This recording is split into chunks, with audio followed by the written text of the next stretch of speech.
Alors, t'as pas honte? Ça dépend. Ça dépend. Et là, j'ai pas honte, non.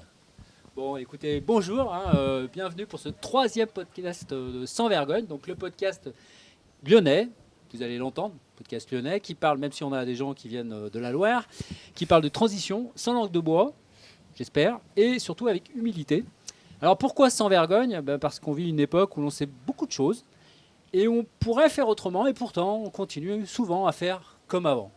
Voilà, donc parce qu'il y a sans doute 100 sujets sur lesquels on pourrait se dire t'as pas honte de faire encore comme ça, et puis surtout sans occasion finalement, sans occasion, j'ai bien fait la lésion, sans occasion pour faire autrement. Alors nous c'est Eric Petrotto, donc qui est multi-entrepreneur, qui est cofondateur de la fabuleuse cantine et du chalet du parc. Eric, Salut Stéphane. salut, je te tends le micro. Voilà. Et moi c'est Stéphane Gonzalez, donc entrepreneur depuis plus de 25 ans, fondateur de l'agence Soma Beach et de la coopérative Sapiens et Territoire. Alors notre rencontre, elle a eu lieu sur les bancs de la fabuleuse cantine.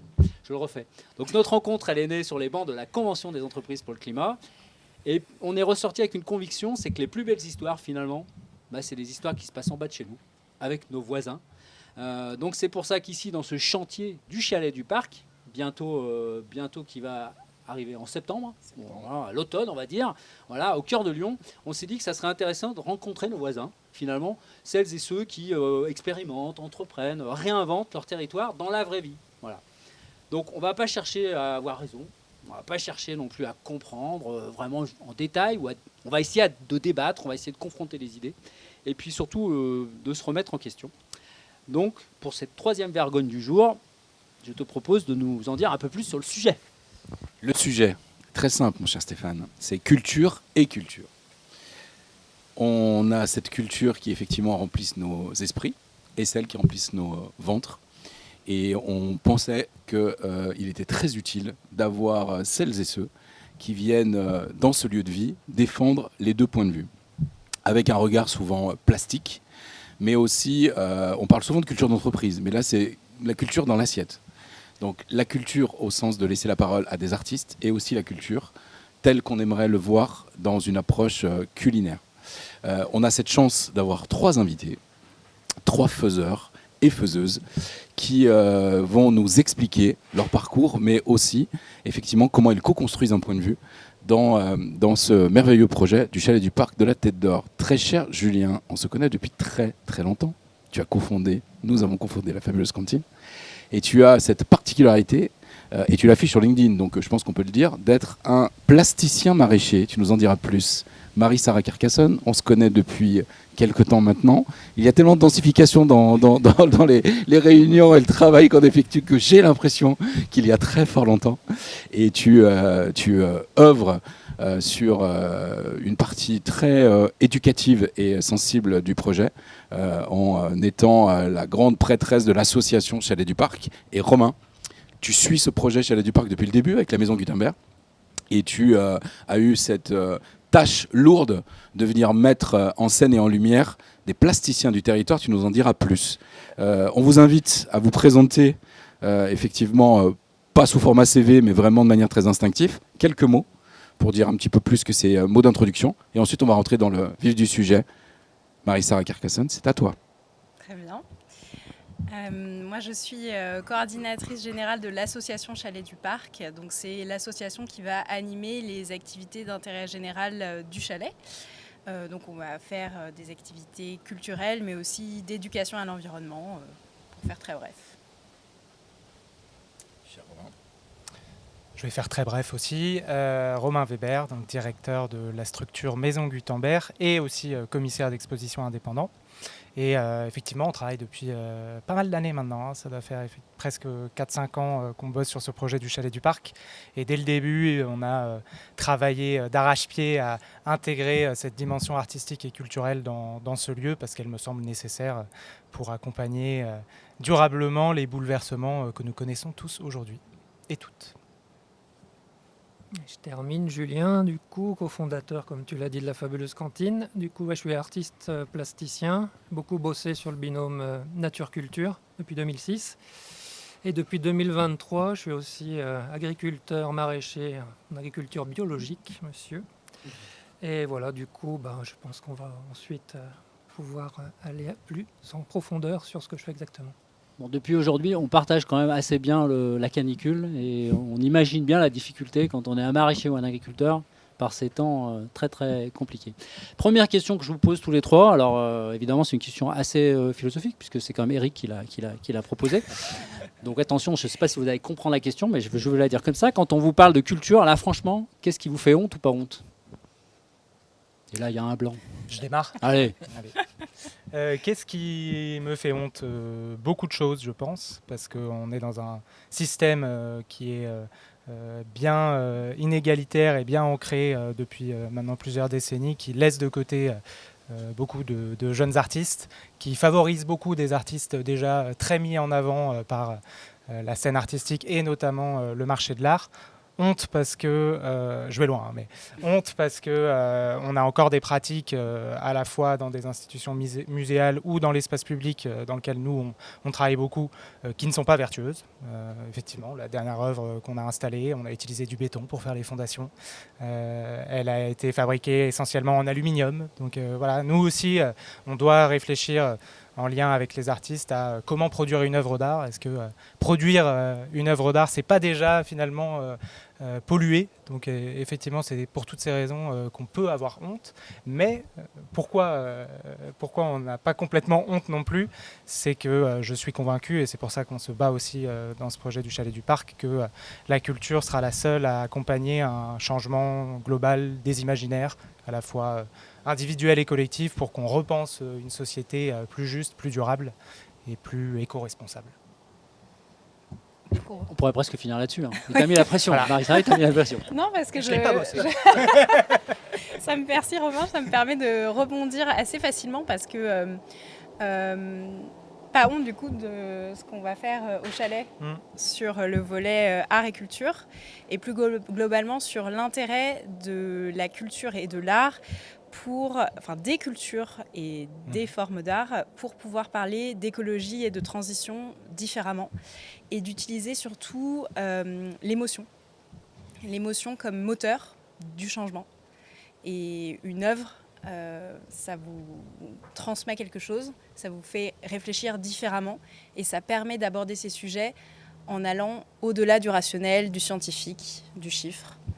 Et ça me paraît être effectivement essentiel si on veut vraiment réussir à avancer plus vite, plus loin, plus nombreux. Plus haut. C'est bien. Ouais, bah, un peu pareil, ouais, un peu honte que certains artistes et leurs œuvres soient devenus une valeur refuge. C'est un peu triste. Et après, honte et en même temps pas honte, un artiste c'est un nihiliste, un paysan c'est un nihiliste. On est obligé de détruire pour reconstruire. Donc c'est ça aussi qui est passionnant. Donc effectivement, on ne peut pas être vertueux à 2000%, mais l'idée c'est comment on s'en approche à partir de cette petite destruction, comment on va faire des choses qui vont devenir sympathiques.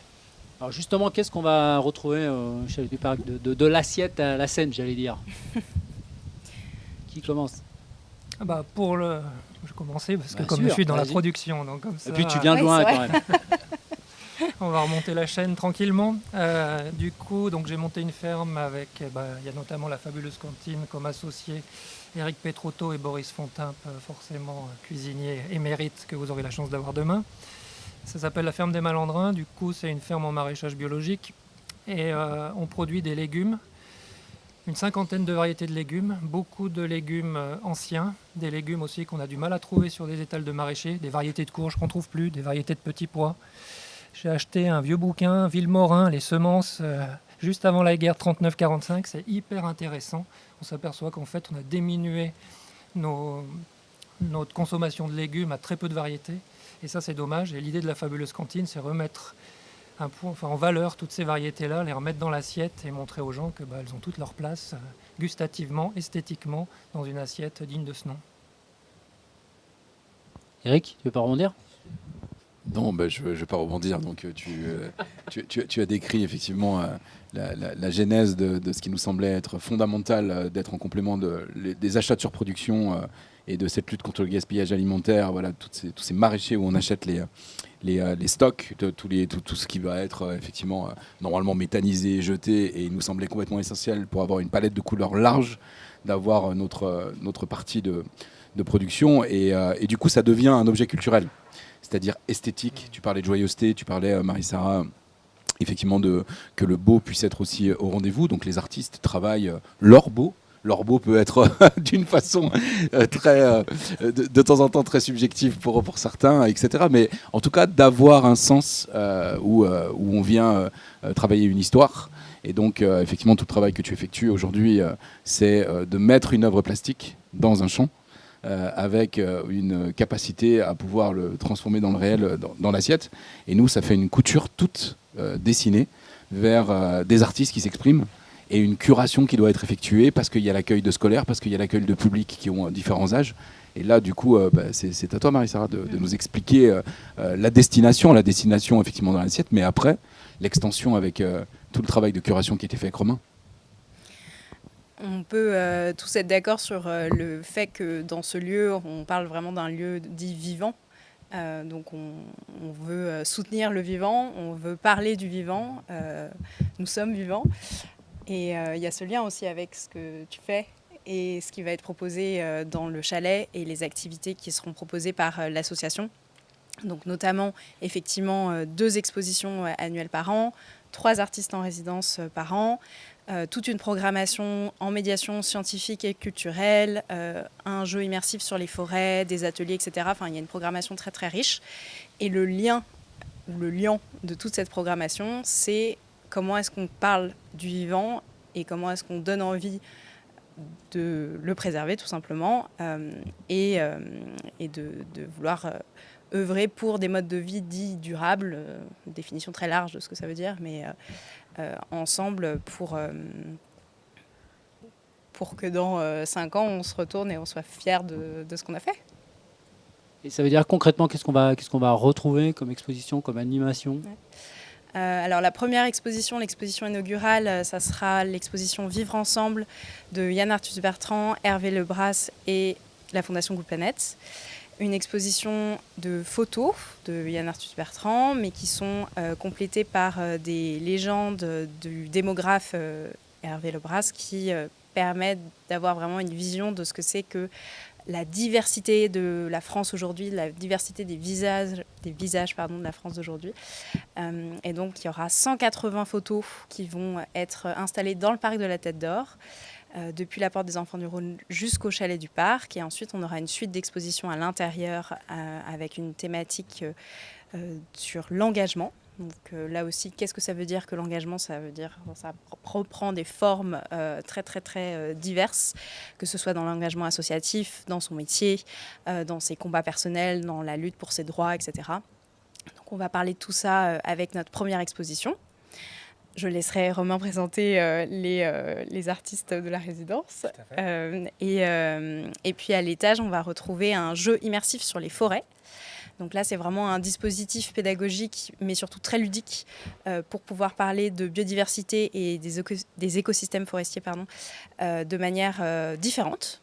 Parce qu'on sait qu'on retient beaucoup plus par le faire et par l'action. Donc là, c'est vraiment cette idée d'essayer de transmettre beaucoup d'informations scientifiques, mais à nouveau d'une manière un peu décalée, pour essayer de toucher davantage de monde et d'aller un peu plus loin sur ces sujets-là.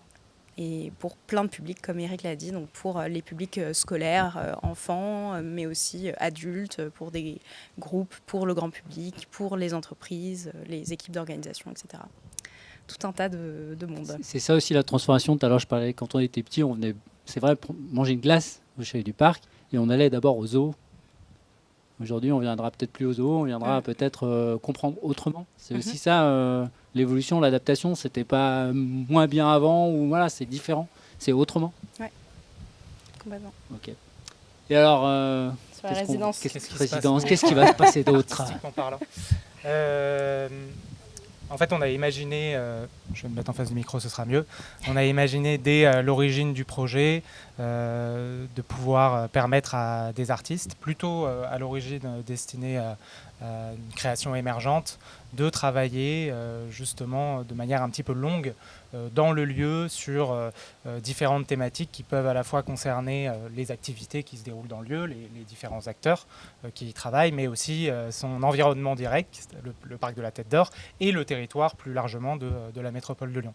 Donc on s'est dit quoi de mieux pour travailler longuement qu'une résidence artistique. Donc on a proposé à toute l'équipe d'intégrer un espace dans le lieu, au sein même du chalet, un espace d'atelier à destination d'un artiste plutôt plasticien, voilà, qui est accueilli pendant environ 2 à 3 mois sur place pour travailler sur une thématique en lien justement avec tout ce que j'évoquais tout à l'heure. On a décidé d'appeler cette résidence sans aucune... de manière très humble. De manière très humble et sans aucune prétention, le laboratoire des créations écologiques et sociétales. Donc l'idée n'est pas de faire des artistes des scientifiques, mais plutôt d'expliquer que les artistes sont aussi à leur manière des chercheurs, chercheurs de vérité, parce qu'on est tous dans nos métiers et dans nos activités respectives des chercheurs de vérité, et qu'ils soient en mesure de finalement nous faire percevoir différemment certaines réalités à la fois écologiques et sociétales que l'on traverse au quotidien à travers une pratique artistique singulière, et qui sont potentiellement aussi en capacité d'agir directement par un travail artistique. Donc on a proposé cette résidence, et pour sélectionner les premiers artistes, on a sorti un appel à candidature qui a été un franc succès, parce qu'on a eu 450 candidatures. Donc on était plutôt satisfait de l'engouement suscité, après plutôt effrayé de l'analyse à faire des 450 candidatures. Donc on s'est mis à la tâche là, il y a plus d'1 mois et demi maintenant, et là on a enfin pu se retrouver en jury la semaine dernière. Alors je tiens quand même à signaler que dans le jury sont présents les membres de l'association du Chalet du Parc, donc Marie, Sarah et Sébastien Lapendry, qui est président de l'association. Est présent aussi Eric Petrotto, représentant de la Fabuleuse Cantine, parce que c'était important d'avoir cet acteur dans le lieu. Et aussi ont été invités plusieurs experts, notamment le directeur de l'école des Beaux-Arts de Lyon, Morgane Labarre, Marie Bassano, directrice de la Factatory et de la Galerie Tator, et enfin Valérie Didier de Cité Anthropocène, qui travaille bien évidemment sur l'accompagnement, sur de nouvelles manières de réfléchir, de cohabiter, de faire société en lien avec les enjeux anthropocènes. Donc c'était un jury assez varié. À la fin, on est arrivé à sélectionner 3 artistes pour cette première saison. Je ne sais pas si j'en parle dès maintenant ou si on pourra peut-être l'aborder tout à l'heure, mais en tout cas, ce laboratoire est là aussi pour faire de la recherche, on va dire, différemment autour du vivant. Je pense j'ai envie de rebondir, je pense à un des points qui a été une réflexion, Marie-Sarah. On est 2 structures dans ce lieu de vie, une structure associative. On porte tous le même nom, donc ça va être très simple. L'association Chalet du Parc, et nous, filiale de Fabuleuse Cantine, c'est une SAS-ESS, donc une SAS de l'économie sociale et solidaire qui s'appelle la Fabuleuse Cantine. Et l'une des premières décisions, qui s'appelle Chalet du Parc, pardon. Et l'une des premières décisions, c'était de se dire non mais attends, tu vas avoir tes équipes, dans tes équipes des bénévoles, nous on a nos équipes, et il est hors de question qu'ils ne mangent pas ensemble. Et donc ce médium de la nourriture, comme liant pour faire effectivement culture, il nous a semblé évident, il est même important, et du coup je voulais vous rebondissiez un petit peu là-dessus, parce que je sais que nous ça a été une grande question de fond depuis 10 ans, de se dire quel est le médium, on s'accapare de quoi pour faire citoyen ou humanité, et voilà. Vous pensez à quoi quand effectivement je vous sors ce fait et cette anecdote? Ce fait, ça, on y est. Ouais, de toute façon, ça fait depuis 2007 en fait qu'on bosse là-dessus, sur la nourriture comme lien social. On l'avait commencé à l'époque quand on avait monté le Fil, la scène de musique actuelle de Saint-Étienne, en se disant c'est un peu bizarre que des artistes puissent pas manger correctement et se retrouvent à manger, alors je mets des guillemets, je ne sais pas le droit sur la cité de marque, mais du Sodexo, enfin manger lamentablement. Trop tard, c'est dit. Bravo, merci, parce que c'était le principal fournisseur. Et du coup, c'était ça l'idée, c'était de se dire, mangeons mieux déjà, Et après, c'était des équipes de bénévoles, effectivement, qui se pointaient dans les cuisines du fil. On était entre 5 et 10 et on faisait à manger à plusieurs. Et si ils avaient un peu de temps, on accaparait aussi les artistes pour mettre la main à la pâte. Donc ça a été effectivement le fondement de la fabuleuse cantine à ses débuts. Et on nous prenait un peu pour des fous à l'époque, hein, je ne vais pas vous le cacher. Et de savoir que maintenant, voilà, on se retrouve ici, 20 ans plus tard quasiment, au chalet du parc, avec toute cette énergie. Pour moi, c'est assez hallucinant, j'avoue, j'aurais jamais imaginé déjà. Et ça veut dire qu'on n'avait pas tout à fait tort. Et ça fait plaisir. Le médium de la nourriture pour faire citoyen et pour faire équipe. C'est sûr qu'on mange, on va dire toutes et tous, malheureusement non. La majorité de personnes en France aujourd'hui peuvent manger 3 fois par jour et donc peuvent choisir, faire des choix aussi sur ce qu'ils mettent dans leur assiette. Et évidemment, le fait de pouvoir avoir la chance en fait d'avoir le restaurant et l'offre, la cuisine de la fabuleuse cantine ici au chalet du parc, ça va être juste génial quoi, de pouvoir aller parler à nos publics de durabilité, d'éco-responsabilité et d'aller du début du producteur jusqu'à l'assiette et de pouvoir avoir ce lien et d'avoir, ça va faciliter énormément en fait le travail qui va être fait en termes de médiation scientifique et d'éducation à l'environnement au chalet, je pense. Ça c'est pour les publics et pour l'équipe. Évidemment, c'est une immense chance aussi. On est parti dans une aventure collective absolument dingue, c'est certain. Et d'ailleurs, ça se voit aussi dans la jeunesse du projet, les parties prenantes du projet jusqu'à présent.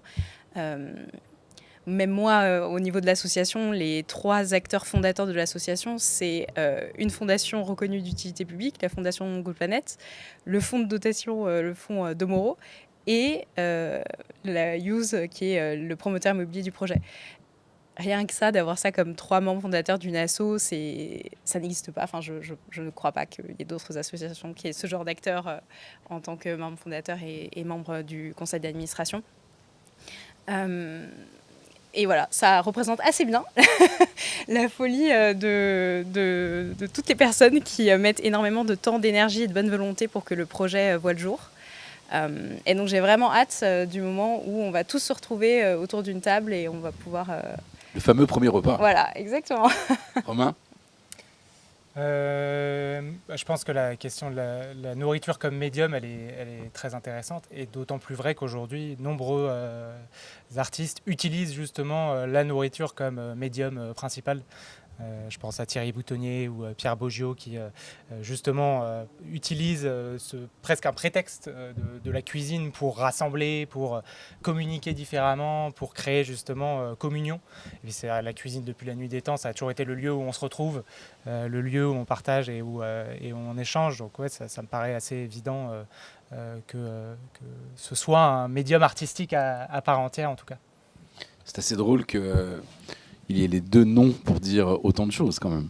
Culture et culture. C'est vrai que quand on cherchait le titre et quand on se disait mais les différentes explorations, entre le premier épisode de Saint-Vergogne, on a eu Nicolas Clerc comme agriculteur, que tu connais bien, c'est notre associé Julien, et là pour le coup culture au sens de mettre les mains dans la terre et de cultiver.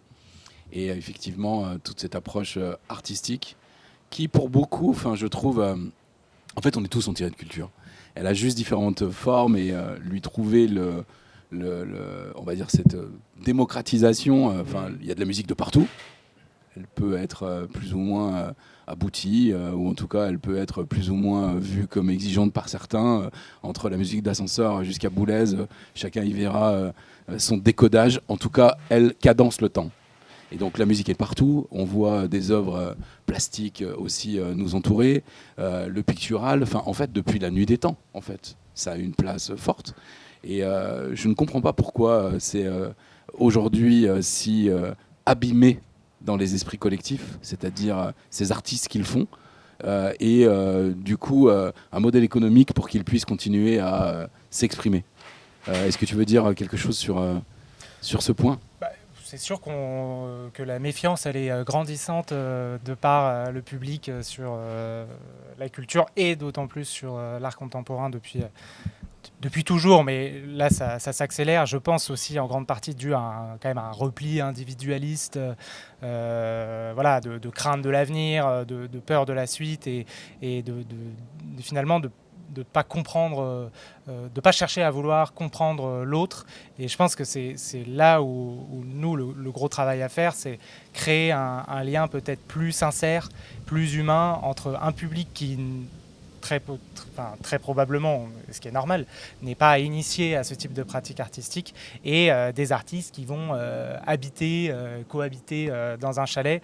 Voilà, il faut qu'il y ait un lien et c'est vrai que c'est important aussi de proposer des lieux qui sortent de ce qu'on peut voir habituellement, c'est-à-dire le musée assez classique qui va présenter ses collections ou le centre d'art qui va réunir essentiellement les personnes qui s'y connaissent un minimum sur le sujet, parce que personne on va dire de non initié va de lui-même ouvrir la porte de ce type de lieu. Galerie d'art aussi, hein, ça paraît quand même assez inaccessible. Donc je trouve que d'avoir une porte d'entrée, de dire notre lieu, c'est pas un lieu d'art, c'est un lieu de vie, peut-être avant tout, fait qu'on attire un public qui après, dans un second temps, va pouvoir se laisser surprendre parce qu'il a déjà une porte d'entrée. Et je pense que y a la notion de douceur peut-être, ou en tout cas d'emporter l'autre avec douceur et ne pas lui imposer quelque chose de manière très brute. Je pense que ça, c'est vraiment le défi d'aujourd'hui et de demain dans le lieu, dans le chalet du parc. Il y a un vrai enjeu sur le récit, c'est vrai. Tu vas manger des petits pois pour aller voir un truc d'art contemporain et puis après une exposition sur les grenouilles. Voilà, là, ce que tu dis, ça ne donne pas du tout envie. Voilà, même moi, ça ne me donne pas envie. Ça ne donne pas du tout envie. Donc c'est vrai, comment vous allez jouer ce récit, en fait, aller vers les imaginaires, parce que finalement, c'est aussi penser autrement. Voilà, et on peut aussi se faire plaisir en mangeant des haricots. Voilà, donc c'est aussi ma question. Alors peut-être que c'est à toi que je la pose. Et comment vous allez jouer là-dessus? Sur quelle corde vous allez jouer? Non, Julien, on a tellement travaillé le sujet que là pour le coup, tu peux rebondir, expliquer. Ouais, je vois que tu n'as pas envie de rebondir. Donc je vais rebondir. C'est un peu pour ça aussi qu'on a monté une ferme. Ce dont on s'aperçoit, c'est que faire venir des gens à la ferme, goûter justement des petits pois directement sur le plan, il y a des choses qui se passent quand même.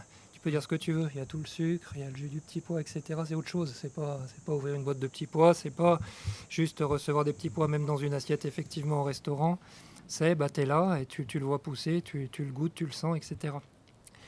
Et ce qui est hyper intéressant à la ferme, c'est ça en fait, c'est tout ce rapport collectif qu'on a un peu perdu. C'est un peu l'image d'Épinal, peut-être Nicolas en a parlé ce matin, mais de la ferme, des chantiers collectifs. On allait faire les foins, on allait ramasser les patates, on allait castrer les maïs. On faisait tout ça, il y a tous ces chantiers collectifs qui disparaissent de plus en plus avec la mécanisation, etc. Et nous, à la ferme, c'est ce qu'on a envie de ramener aussi. Et se dire, ces chantiers collectifs, ils sont là, effectivement, pour ramasser du petit fruit chez moi, pour ramasser des haricots, c'est hyper chiant, ramasser des petits pois, mais aussi pour construire des œuvres d'art. On invite des plasticiens, on bosse ensemble. Il y a des moyens logistiques de dingue sur une ferme, en fait. Entre les tracteurs, les télescopiques, la capacité d'ingéniosité des agris, c'est un truc de fou, tu peux faire énormément de choses, c'est un lieu magique, en fait. Et ça, on a envie de le ramener. On a envie de le ramener, puis qu'il arrive jusqu'ici, en fait. C'est pour ça qu'on a voulu, nous, repartir de la campagne. Et après, j'ai tendu le fil jusqu'à vous. À vous. C'est pas un kolkhoz, rassure-moi. Des fois, j'aimerais bien. On pourrait parler de la planification, ce serait intéressant. Je sais pas, Marissa, si tu veux rebondir sur... Ou pas. Mais toi, tu veux rebondir sur après, jusqu'ici, pour parler quand même un peu de la Fabuleuse. Non, la Fabuleuse, nous, de toute façon, on continue à effectivement se dire que la place de ce que l'on mange est très important pour réunir des gens. Moi, j'aime aussi cette notion de lieu de vie parce que le respect du vivant, c'est pas une utopie. J'ai l'impression des fois, de toute façon, que de ressusciter ou de faire ressusciter des vieilles techniques de grand-mère ou de grand-père, quoi. C'est ça qui me fait halluciner. Je me rappelle dans mon imaginaire avec mon grand-père en train d'aller prendre une tomate dans son jardin, toujours un canif et un peu de sel pour me faire goûter ça, prendre les œufs près des poules, tout ça semblait normal, quoi. Et puis les conserves, de toute façon, ça se voit un petit peu, mais voilà, les pâtes à la sauce, c'est quand même culturel, et donc il faut, pour qu'on ait la sauce l'hiver, faire les bocaux l'été, quoi. Le truc un peu con, quoi. Et j'ai toujours fait des bocaux quand j'étais petit, quoi. Et là, du coup, comme si on avait perdu tout ça, et avec cette fabuleuse cantine, conserverie, donc tout ce qui va être effectivement ces conservations passives pour qu'on puisse avoir le peps des plats l'hiver.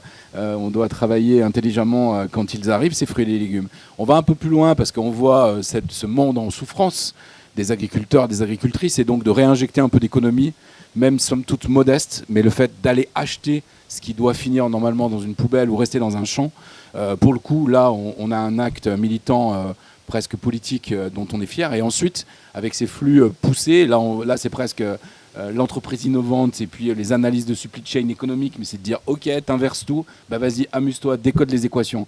Et donc c'est de se dire il faut tout réinventer, nos métiers, les formations, embarquer les gens dans plus de créativité. Et c'est là où Culture et Culture, je trouve, prend tout son sens. C'est que nous, on a aujourd'hui 30 personnes qui sont en train de mettre tout ça en scène.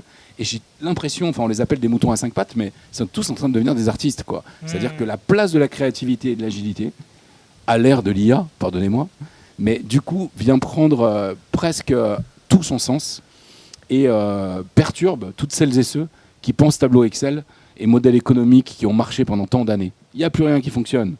On doit réinventer. Et ça fait pas mal d'années qu'on explore. Mais tu veux peut-être parler des planifications, Julien, non ? La planification, peut-être pas tout de suite, parce que c'est pas le sujet, mais tu parlais de conservation passive, on parlait de vivant, etc. C'est vrai qu'on bosse beaucoup sur les lactofermentations. Moi, j'avoue que c'est ma passion depuis 20 ans aussi. Ouais, c'est une conservation vivante. Ça, c'est déjà assez génial. Après, on joue effectivement sur les textures et les couleurs. Et là, on est en train de bosser sur une bibliothèque qu'on amènera au Chalet du Parc de bocaux lactofermentés avec tout ce qu'on peut faire en lactofermentation. Alors on se tape pas mal de délire autour aussi des baies, des champignons, des fruits. Et l'idée c'est ça, c'est aussi de se dire qu'un moyen de conservation ancestrale, qu'on avait un peu beaucoup même oublié, peut devenir aussi à la fois un super délire gustatif et en même temps une œuvre d'art. Donc voilà. C'est quoi concrètement la lactofermentation pour un urbain qui... Il faut venir aux formations. Voilà, ça y est, tout de suite il nous fait du teasing, tu vois, tout de suite. Non, c'est juste des micro-organismes qui vont venir se nourrir des sucres d'un légume dans un milieu particulier, donc qui est de l'eau et du sel privés d'oxygène, et qui vont prédigérer ces légumes pour en fait simplement pouvoir les conserver dans un milieu particulier. Voilà, tout aussi simple que ça. Oui, c'est très simple en Et effet. au chalet, du coup, ce qui est génial, c'est que ça va vraiment être un lieu démonstrateur au sens premier du terme, parce que par exemple là tu parles de lactofermentation, donc vous allez avoir les bocaux qui vont qui vont visuellement se voir dans la bibliothèque, il va y avoir dans l'assiette, donc il va y avoir dans les papilles des personnes qui vont venir goûter à ces plats et cette cuisine, et ensuite ils vont aller à l'étage participer donc au jeu Mission Forêt, où il y a des questions par exemple sur les mycorhizes, les champignons, l'humus, la vie du sol, etc. Et la boucle est bouclée parce que là ils vont comprendre, enfin en tout cas l'objectif c'est qu'ils puissent comprendre le lien entre ce qu'ils ont eu dans l'assiette et le lien entre les champignons et la biodiversité du sol, et pourquoi sans cette biodiversité on n'existe pas, et on en fait partie, mais le cycle complet. Et pourquoi la fermentation, enfin les lactofermentations ne se passeraient pas sans vie du sol, parce que les lactobacilles viennent du sol. Voilà. L'idée est de vivre une expérience joyeuse, donc pas donneuse de leçons, mais qui éduque. Donc effectivement, si on est curieux, je pense qu'on pourra aller très très loin dans le fait de comprendre toute cette chaîne qui nous nourrit et qui nous permet d'être encore debout. Mon très cher Stéphane, il y a peut-être la question fondamentale. C'est toi qui fais le temps maintenant. C'est ça, parce que c'est mon job. Oui, ben la question vision, on va dire, si on se projette à 5 ans, alors 5 ans finalement, c'est proche, mais il se passe tellement de choses aujourd'hui dans nos actualités que la question c'est en 2031, on aurait pu prendre 2030 ou 2050, mais c'était trop facile. On se dit qu'est-ce qui se passe en 2031, après Jésus-Christ, au Chalet du Parc. C'est quoi la vision, qu'est-ce qui se passe en 2031 dans votre vision rêvée? J'y vais. Oui, vas-y. Vaste question. Il fera encore plus chaud déjà, ça c'est une certitude. Si on croit Monsieur Jancovici, qui ne nous rassure pas du tout sur l'augmentation des canicules dans ces prochaines années. Mais on a encore de l'espoir pour dans 20, 30 ans, etc. Après, peut-être la mission première collective qu'on a sur ces prochaines années, c'est effectivement de commencer à réimaginer peut-être demain réimaginer nos manières de faire, nos manières de vivre, de consommer, de se déplacer, de faire aussi lieu. Potentiellement, là je parle de réorganisation, enfin, tu parlais de collectif tout à l'heure, on est tous potentiellement artistes, moi j'en suis convaincu qu'on est tous potentiellement artistes. Et aujourd'hui, c'est de plus en plus le cas dans les pratiques des plasticiens, d'être dans une approche de collaboration, à la fois collaboration avec le public potentiellement, mais aussi collaboration avec le vivant. Tu parlais de lactofermentation, je pense j'en parlais tout à l'heure de Pierre Boggio, c'est aussi un artiste qui travaille sur la lactofermentation comme un moyen de production d'œuvres d'art. Donc je pense que voilà, l'idée dans 5 ans, ce serait d'arriver à peut-être davantage collaborer ensemble pour créer de nouvelles choses. Et si je peux parler un peu plus du statut de l'artiste, moi je pense que l'artiste doit disparaître pour laisser place à des artistes, des créatifs. Et l'artiste, lui, doit être avant tout un passeur, un conducteur. Mais c'est pas une finalité en soi de créer une œuvre d'art, c'est plutôt de transmettre un message et un message qui soit collectif, bienveillant et si possible le plus transformateur possible. Okay. Mais la barotte à chaque fois. Hein. Derrière, il va falloir oui, un peu. Je m'emporte un petit peu. C'est ça, les artistes. Moi, j'espère que dans 2031, donc, au-delà du fait que j'espère qu'on va réussir à accueillir le monde qu'on espère, que tous les dispositifs et toute la programmation qu'on a imaginée va fonctionner, va rencontrer ces publics, mais aussi va faire venir surtout des publics qui ne viendraient pas forcément d'eux-mêmes dans ce lieu. J'espère que, pour moi, le parc de la Tête d'Or, c'est vraiment un lieu fédérateur à Lyon. Je ne suis pas lyonnaise depuis très longtemps, mais du peu que j'en ai pu expérimenter, je vois une grande diversité de personnes qui viennent ici. Et donc, j'espère qu'on va retrouver cette même diversité dans le chalet. Et encore plus donc en 2031, mais plus globalement, je sais qu'Éric t'aime beaucoup parler de coopération territoriale et de comment est-ce qu'on fait un maillage sur le territoire, etc., comment on fait avec les acteurs du territoire, etc. Donc pour le chalet, ça me paraît aussi fondamental, et donc j'espère que dans 5 ans, on aura encore plus de coopération avec d'autres organisations, d'autres acteurs du territoire, et même nos voisins.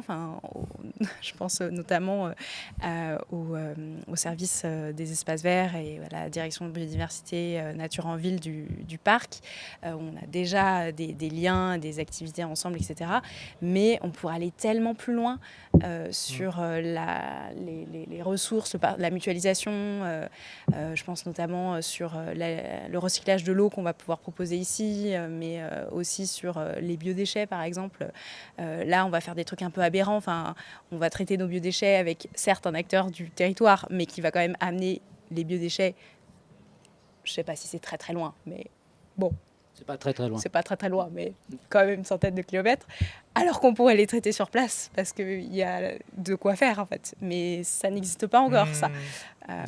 Et donc, par exemple, d'ici 5 ans, j'espère que ce sera le cas.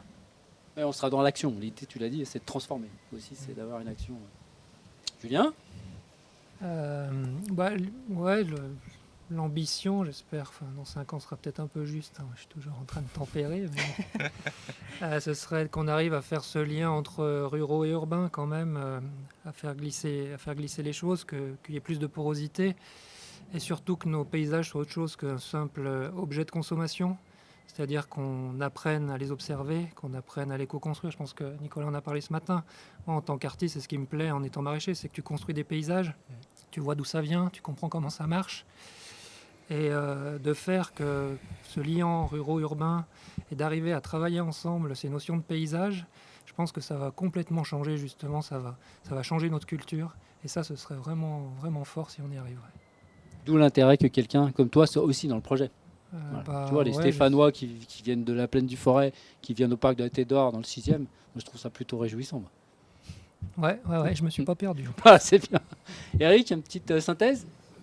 Une petite synthèse, oui. C'est l'exercice du podcast, je dois synthétiser à la fin. Et je vous assure que C'est vraiment cette thématique... Je sais pas pourquoi on te confie celle à que toi tu ce maîtrises. rôle. Ce rôle de synthèse. Celle que tu maîtrises le Parce plus, que en voilà, c'est aussi une forme de créativité. Ouais, Tu vois, c'est- Stéphane a dit... On ne écoute, pas ce qu'il va dire à la fin. non, mais tout ce que vous avez dit me fait penser à une chose, c'est que grâce à toute cette énergie et cette créativité, du chant jusqu'à effectivement toutes ces salles d'exposition, je pense qu'on va nourrir les imaginaires de tout à chacun. Et donc, en fait, chacun va se raconter son chalet. Et chacun aura son histoire. Et je rêve, effectivement, et ce sera ma synthèse, de me dire, il va y avoir, tu sais, les dimanches qu'on raconte, c'est-à-dire tous ces temps en famille du dimanche, où chacun va raconter son chalet, et que ce sera 1000 chalets différents. Donc, c'est cette anecdote que je te racontais ce matin qui peut être sympa, c'est cet album-là du Velvet Underground, qui est sorti avec la banane, vous savez, le disque célèbre d'Andy Warhol. Il a été vendu à 1000 exemplaires dans le monde sur sa première édition.